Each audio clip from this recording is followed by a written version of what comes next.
Am I a Pharisee? This is part 5.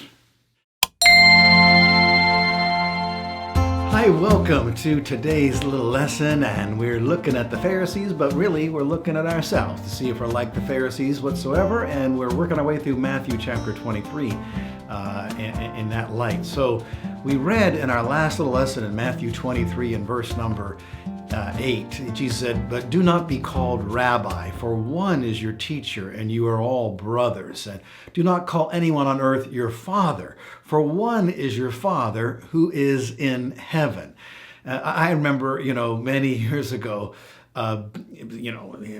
participating in, saying these things myself, being critical of the Roman Catholics because of the fact that their priests were often given the title Father so-and-so. And my Catholic friends say, yeah, Father so-and-so, this and that and the other.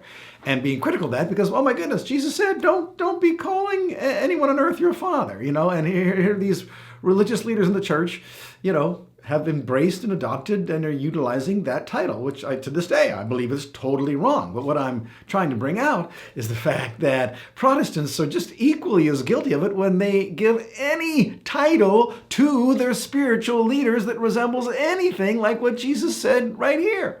And not just the specific things, because somebody will say, well, they don't say this, but because it sounds so stupid to say this, but this is actually what's believed. And so it's kind of like the emperor's new clothes. And now here I am, the little child saying, look, he's not wearing any clothes. So these guys, in essence, we're not guilty because we don't let anyone call us rabbi. Now I am called pastor, or I am called bishop, or I am called apostle so-and-so, but no, I would never let anyone call me father or rabbi. Or Jesus said in Matthew 23:10, do not be called leaders, for one is your leader, that is Christ. So I got all my bases covered. No one's calling me father, rabbi, or leader. I'm safe. But they call me, I got all kind of other titles. Well, you're following the letter of the law, but ignoring the spirit of the law. Can you get the spirit of this? Is that Jesus is saying leaders shouldn't be exalting themselves and followers shouldn't be exalting leaders by taking titles in the case of the leaders or by giving or using titles in the case of the followers. That's what he's saying. That's what it comes down to. How can you argue with that? That's what this says. And if you say it doesn't say this, well, then you're just not being honest. So our churches are full of title-grasping leaders and title-using followers. And so the followers aren't giving the due allegiance to Christ that he deserves. They're interjecting these intermediaries and giving them a degree of glory that only belongs to God. You get how serious this is. Get the reason behind this. In every case, Jesus says, one is your teacher, one is your father, one is your leader. You've got one father, teacher, and leader. That's it. And so we ought to be focused on him. The greatest command is to love God with all your heart, mind, soul, and strength, not love your pastor with all your heart, mind, soul, and strength, or your spiritual leader. But I tell you, it's an endless devotion to personalities and to leaders. I remember when I was a pastor, people come to me and say, have you heard, have you watched, have you seen, have you read, so-and-so's book, or listened to so-and-so's most recent message? And they were like Christian hobbyists and like sermon subscribers, where it's all about, oh, that was such an anointed message. And oh, he's such an anointed teacher. And oh my goodness, what a marvelous person of God. All enraptured in people. And again, if those people have anything legitimate from God, then it's from God, and we ought to be giving God the glory for it. And any teacher who takes that glory, in essence, you are taking that glory, and to some degree, right? If I demand a title be given to me, I'm robbing God of glory. I'm shoving myself into a place that belongs only to God. And you can be a legalist and a keeper, a letter of the law keeper, fooling yourself, but you're not fooling God. Well, I don't let anyone call me rabbi or father or teacher.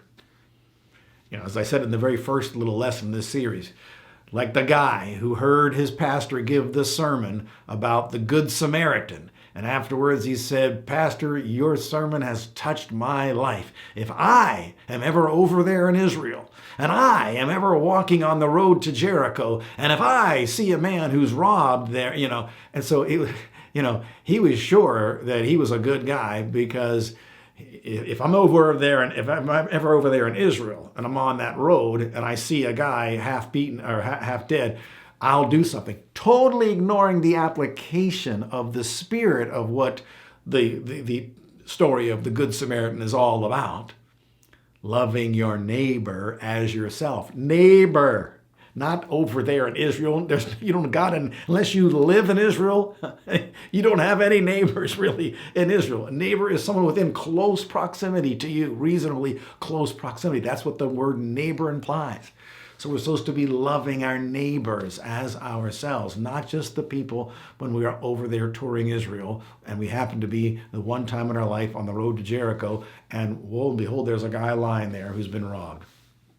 Okay, so it's same exact kind of self-deception of the leaders who take titles now and say, "I'm not guilty of what Jesus said the Pharisees were guilty of right here." Did you hear me? I don't think this is disputable or debatable. I just don't see it. Verse 23:11, "But the greatest among you shall be your servant." And obviously the reference point from there is God. In God's eyes, what does he esteem? He esteems the servant. And servants, they aren't taking big titles for themselves. I've been criticized for using the pseudonym, and it is a pseudonym, David Servant. And I use that pseudonym for a reason. Not because I think I'm the greatest servant. It's to remind me of what I'm supposed to be. But I took that pseudonym because particularly in the past, but still to this day, I travel and minister because I work for a ministry called Heaven's Family in very restricted countries.